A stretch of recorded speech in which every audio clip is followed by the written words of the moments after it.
Nos encontramos en la Victoria de Acentejo y les vamos a contar una pequeña y apasionante historia. Muchos han sido los maestros silleros dedicados a la elaboración artesanal de la silla victoriera. Sun Sun, Cuatro Dedos, Martín, el maestro Pepe, un victoriero afincado en Igueste de Candelaria, el maestro Tono, etc. Este vídeo es un pequeño homenaje a mi abuelo Tono, que accedió a conceder su primera entrevista, con la cual se empezaron a hacer públicos los conocimientos de fabricación e historia de la silla victoriera.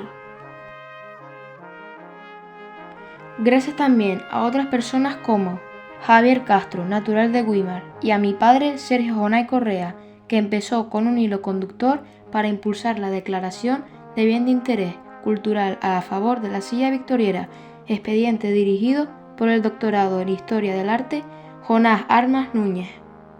¡Gracias, abuelito!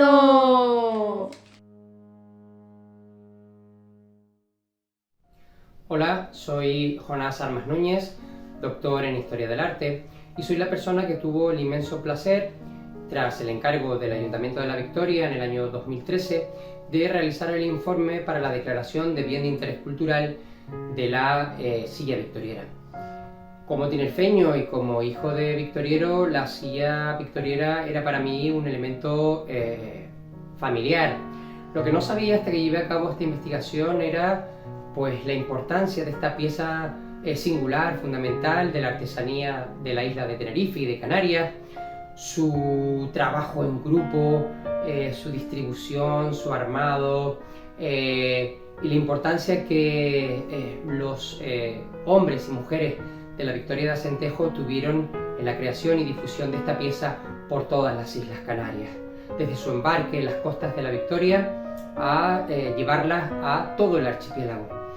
Realmente una historia apasionante que además me permitió conocer a personajes fundamentales, maestros silleros, tanto en la Victoria como victorieros que habían ido a otros municipios a trabajar, entre los que destaco y me llena de emoción el recordar a el maestro Tono. Buenas, mi nombre es Javier Castro y hoy vamos a darle una pequeña reseña de cómo se consiguió dar los primeros pasos para que la silla victoriera a día de hoy sea un bien de interés cultural. Todo ello se lo debemos a esta persona que tengo aquí a mi lado, maestro Tono. ¿Por qué? Porque en su momento, cuando yo le expresé que me gustaría hacerle una entrevista, él dijo que sí. La entrevista es esta, salió en el 2011 y fue la primera entrevista pública que se le hizo a maestro Tono. Este es un artículo del mismo periódico.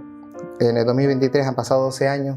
En este artículo se recoge que la silla victoriera va a ser un bien de interés cultural. En ese tramo, en esos años, han sucedido también, hemos recopilado varias cosas que quisiéramos enseñarlas. Por ejemplo, esta es una silla elaborada por Tono, donde se sienta el presentador del programa Tenderete. Esto es una foto que demuestra que la silla victoriera no solo tenía un respaldar y no solo tenía una forma, sino que tenía varias formas. Y por detrás está el manuscrito de dónde procedía cada una de las sillas. Los orígenes de la silla victoriera son ingleses. El creador de la silla victoriera fue un hombre ebanista inglés llamado Thomas Chippendale, que creó esta silla. Si se dan cuenta, esta es una silla de Thomas Chippendale y esta es una silla del maestro Tono. Si se dan cuenta, pues son iguales. Chippendale muere en 1779, la reina Victoria nace 40 años después, en 1819, y ya el legado de Chippendale ya era, digamos, estaba vivo, ¿no? Entonces se puede decir que la silla victoriera se llama victoriera porque el primer municipio o el primer sitio en las Islas Canarias donde se empezó a elaborar y hacer fue en el municipio de Tenerife de la Victoria de Acentejo. Yo recuerdo la silla desde que iba a la escuela un niño, porque en el colegio donde yo iba estaban las sillas victorieras. No era una escuela pública, sino una escuela particular. Y por donde yo pasaba para ir al colegio, pues había una carpintería.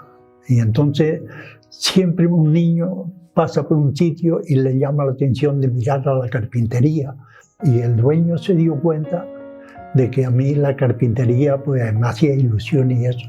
Y me dijo que si yo quería aprender al carpintero. Y entonces se lo dije a mi madre y no estaba mucho de acuerdo, sino que fuera a la escuela. A la escuela y no carpintero. Y no carpintero. Pues mi abuela estaba allí y entonces le gustó la cosa esa. Dice, dejar de ir a la escuela, no, pero aprender un oficio sí. Entonces ya éramos mayores, pues fabricábamos las sillas, no muchas, sino unas pocas, y entonces ya empezó a coger publicidad y entonces se fueron fabricando cada vez más porque se cortó la calle en poco tiempo para ir al colegio.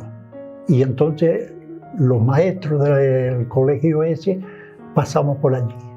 Y entonces pues en la puerta barnizábamos las sillas y eso y las vías. Y entonces como los maestros eran de Santa Cruz, de la Laguna y eso, pues las vieron y les gustó. Bueno, yo estoy orgulloso porque aparte de que se hicieron unos trabajos, que eran unos beneficios que dejaba, pues estaban un poquito paradas y se volvieron otra vez a sacar y se fue trabajando y se hicieron muchas. Sí, y ¿verdad? No solo yo, sino aquí en La Victoria hay unos cuantos carpinteros que también hicieron. Sí, exactamente. Martín, por ejemplo, Maestro Martín, no nos Sí, podemos olvidar. está Maestro Martín, Domingo, hay muchos carpinteros. En Candelaria teníamos Maestro Pepe, que era un victoriano afincado en este Candelaria también.